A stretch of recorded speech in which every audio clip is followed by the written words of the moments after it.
Carlotta Mercedes Agnes McCambridge was an American actress of radio, stage, film, and television. Orson Welles called her the world's greatest living radio actress. She won an Academy Award for Best Supporting Actress for All the King's Men and was nominated in the same category for Giant. She also provided the voice of Pazuzu in The Exorcist. Early life: McCambridge was born in Joliet, Illinois, the daughter of Irish-American Roman Catholic parents Marie and John Patrick McCambridge, a farmer. She graduated from Mundelein College in Chicago before embarking on a career. Radio. She began her career as a radio actor during the 1930s while also performing on Broadway and continued through the 40s and 50s.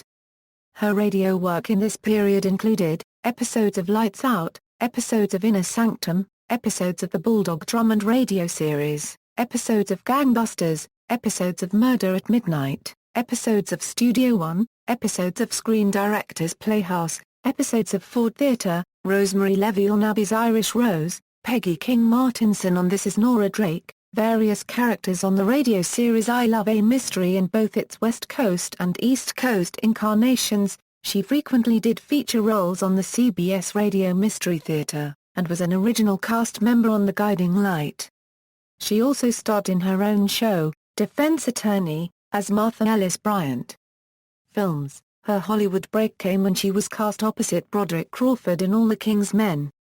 McCambridge won the 1949 Academy Award for Best Supporting Actress for her role, while the film won Best Picture for that year. McCambridge also won the Golden Globe Awards for Best Supporting Actress and New Star of the Year, actress for her performance. In 1954, the actress co-starred with Joan Crawford and Sterling Hayden in the offbeat Western drama, Johnny Guitar, now regarded as a cult classic.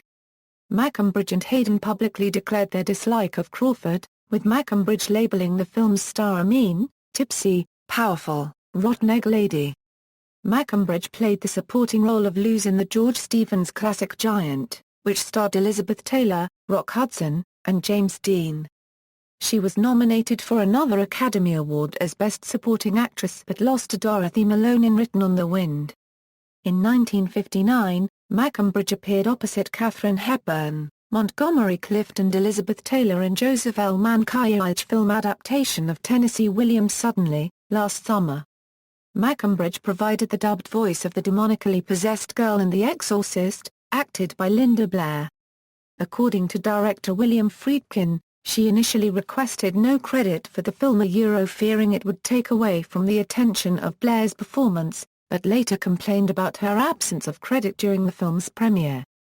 Her dispute with Friedkin and the Warner Brothers brass over her exclusion ended when, with the help of the Screen Actors Guild, she was properly credited for her vocal work in the film. In the 1970s, she toured in a road company production of Cat on a Hot Tin Roof as Big Mama, opposite John Carradine as Big Daddy. She appeared as a guest artist in college productions, such as El Centro College's 1979 The Mousetrap, in which she received top billing despite her character being murdered less than 15 minutes into the play. El Centro brought her back the following year in the title role of the Madwoman of Chaillot. She also starred with longtime character actor Lyle Talbot in the 1970 production of Come Back, Little Sheba in the University of North Alabama Summer Theater Productions. In the mid-1970s, McCambridge briefly took a position as director of Living Room, a Pennsylvania rehabilitation center for alcoholics. She was at the same time putting the finishing touches on her soon-to-be-released autobiography, The Quality of Mercy, an autobiography, ISBN 0-8129-0945-3. Personal life: McCambridge married her first husband, William Fifield, in 1939 when she was 23 years old. The couple had a son, John Lawrence Fifield, born in December, 1941. The couple divorced in 1946 after 7 years of marriage. In 1950, when she was 34 years old, McCambridge married Canadian Fletcher Markle, an actor-director who directed McCambridge in productions on Ford Theatre and Studio One. Her son, John, later took Markle's name, thereafter being known as John Markle. During the marriage and afterward, McCambridge battled alcoholism, often being hospitalized after episodes of heavy drinking. She and Markle divorced in 1962, after 12 years of marriage. In 1969, after years with Alcoholics Anonymous, she achieved sobriety. McCambridge's son, John Markle, a UCLA graduate, had a Ph.D. in economics.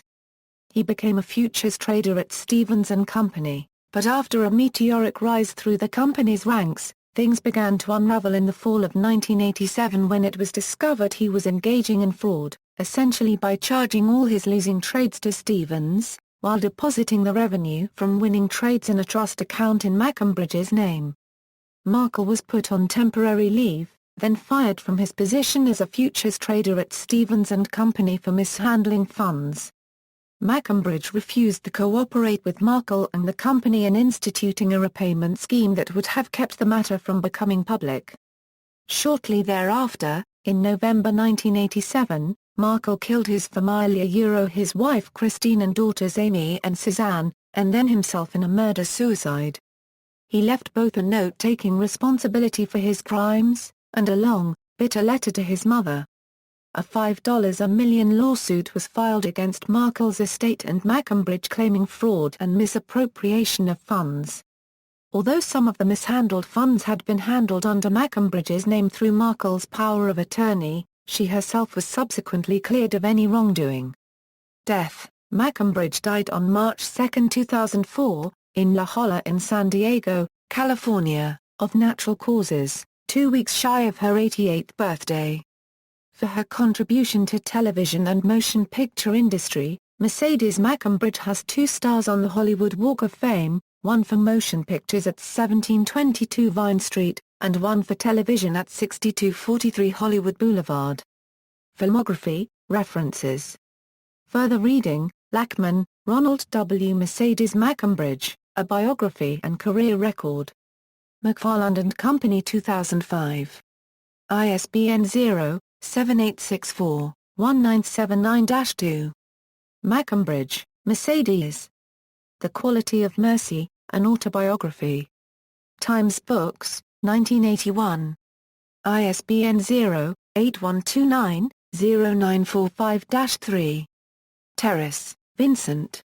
Radio Programs, 1924–1984. Jefferson, North Carolina, McFarland, 1999.